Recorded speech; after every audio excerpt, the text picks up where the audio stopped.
Александр Блок к музе.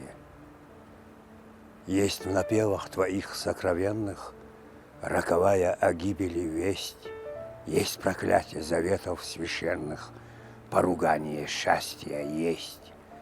И такая влекущая сила, что готов я твердить за молвой, будто ангелов ты низводила, соблазняя своей красотой. И когда ты смеешься над верой, над тобой загорается вдруг тот неяркий, пурпурово-серый и когда-то мной виденный круг.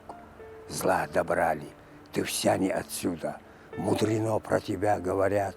Для иных ты и муза, и чудо, для меня ты мучение и ад. Я не знаю, зачем на рассвете, в час, когда уже не было сил, не погиб я, но лик твой заметил и твоих утешений просил.